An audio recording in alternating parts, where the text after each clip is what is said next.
आज ही Doubtnut app download करें। Doubtnut पर होगा अब आपके सभी मैथ्स, केमिस्ट्री, फिजिक्स और बायोलॉजी डाउट्स का सफाया। बस अपने क्वेश्चन की फोटो खींचो, उसे क्रॉप करो और तुरंत वीडियो सोल्यूशन पाओ। Download now. हेलो एवरीवन, आज हमारे पास 5 वेरिएबल बेस्ड एक पजल है। So let's read the question. Study the following information carefully and answer the questions given below. There are 5 persons PQRST, 2 of them ages 35, 3 ages 27, 29 and 32। तो हमारे पास दो variables हो गए, पर्सन्स और एजेस। आगे क्या कहा गया है? They are working in Google, Sony, Samsung, Apple, Alibaba. ये हमारे पास 5 कंपनीज हो जाएंगी। A person working in Sony and the one who is working in Alibaba are the same age. क्या कहा गया है? अगर हम एजेस लिखें, एजेस है 35, 27, 29, 32। तो इन एजेस के लिए अगर हम बात करें तो क्या कहा गया है कि सोनी में काम करने वाले और अलीबाबा में काम करने वाले की एज सेम है।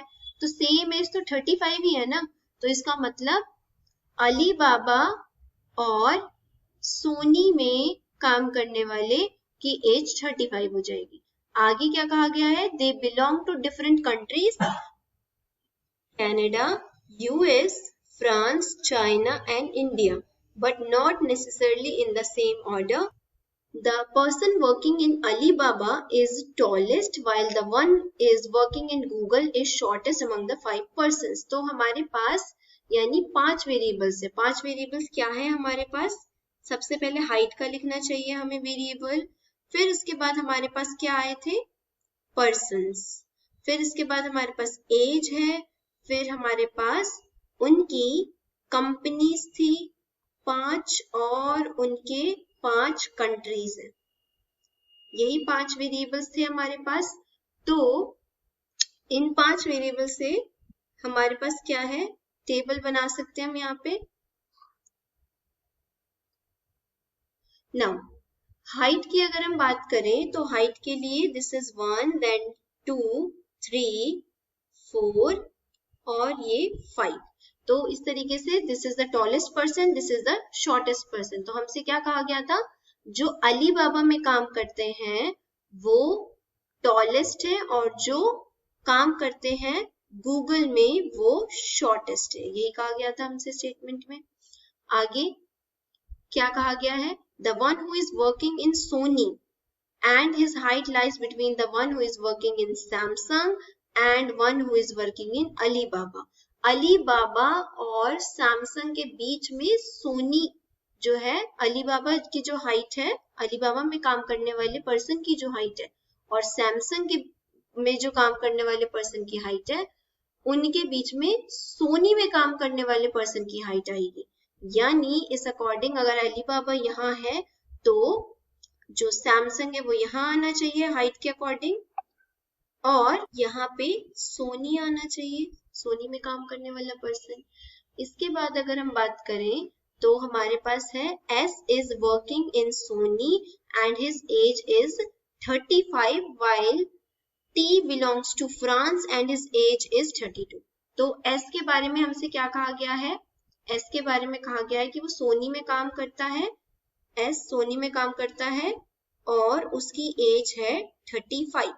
तो हमने जो राइट साइड में एक इंफॉर्मेशन लिखी थी कि 35 एज दो पर्सन्स की है, अलीबाबा में काम करने वाली की और सोनी में काम करने वाली की, तो हम यहाँ पे भी 35 लिख सकते हैं। आगे हमसे क्या कहा गया है कि टी बिलोंग करता है फ्रांस से, टी बिलोंग करता है फ्रांस से, तो इसको हम स्टोर कर लेते हैं इंफॉर्मेशन को, और उसकी एज है 32। आगे क्या कहा गया है हमसे?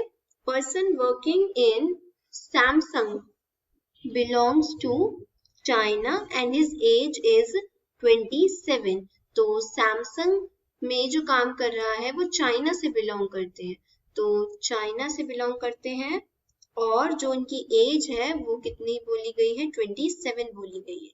आगे हमसे क्या कहा गया है कि his Q belongs to India, तो इस इंफॉर्मेशन को भी हम स्टोर कर लेते हैं, Q belongs to India। फिर इसके बाद क्या कहा गया है? while P belongs to Canada and working in Google, तो गूगल में काम कर रहे हैं कनाडा से जो आए हैं, यानी यहाँ पे आ जाएंगे कनाडा, और क्या कहा गया है हमसे कि P है ये पर्सन जो है ये P आएंगे यहाँ पे। तो अब हम अगर बाकी की स्टेटमेंट्स को ज्वाइन करें, हमारे पास क्या गिवन है, ये हम कंडीशन यूज कर चुके हैं, और 27 हमारे पास एज कैलकुलेट हो चुकी है। तो अभी हमारे पास दो एजेस बची है, 29 एंड 32। तो 32 के बारे में हमको क्वेश्चन में गिवन था कि 32 जिसकी एज है वो फ्रांस से बिलोंग करता है। तो 32 कहाँ कहाँ आ सकता है, 4th पर या 5th पे आ सकता है, पर क्या 32 वाला पर्सन 5th पर आ सकता है? नहीं आ सकता, क्योंकि 32 के सामने फ्रांस आना है, बट यहाँ तो कनाडा है। तो यानी क्या हुआ, यानी हमारे पास 32 यहाँ आएगा, फ्रांस हमारे पास यहाँ आ जाएगा, और जो पर्सन बिलोंग करता है टी वो यहाँ आ जाएगा, और जो बची हुई एज है हमारे पास, बची हुई एज है हमारी 29, वो यहाँ आ जाएगी। आगे हमसे लास्ट जो कहा गया है कंडीशन वो है क्यू इंडिया से बिलोंग करते हैं। तो क्यू या तो यहाँ आ सकता है या तो क्यू यहाँ आ सकते हैं, बट क्या क्यू यहाँ आ सकते हैं थर्ड पे? नहीं आ सकते। क्यों? क्योंकि क्यू के सामने इंडिया आना है, चाइना लिखा है हमारे सामने, तो यहाँ पे क्यू आएगा और टॉप में आ जाएगा इंडिया हमारी। फिर इसके बाद यहाँ पे हमारे पास आर बच जाएगा, यहाँ पे एक कंपनी है एप्पल बच जाएगी, और यहाँ पे एक कंट्री है यूएस बच जाएगी। तो हमसे क्वेश्चन क्या पूछा गया है, which of the following statement is correct, इनमें से कौन सी करेक्ट है स्टेटमेंट? तो पजल में चेक करेंगे हम। A belongs to Canada, sorry this is T belongs to Canada. क्या टी कैनेडा से बिलोंग करता है? टी क्या कनाडा से बिलोंग करता है? टी तो फ्रांस से बिलोंग करता है। This is incorrect. P age is 32, क्या P की एज 32 है? P की एज तो 29 है, तो ये भी गलत हो जाएगा। R works in Alibaba, R क्या अलीबाबा में काम करता है? R तो सैमसंग में काम करता है। फिर है S belongs to US, S US से बिलोंग करता है। This statement is right, option D is the correct answer. Thank you. Class 6 से 12 से लेके नीट, IIT, जेईई मेंस और एडवांस के लेवल तक 10 मिलियन से ज़्यादा स्टूडेंट्स का भरोसा। आज ही डाउनलोड करें डाउटनेट ऐप या व्हाट्सएप कीजिए अपने डाउट्स 8400 400 400 पर।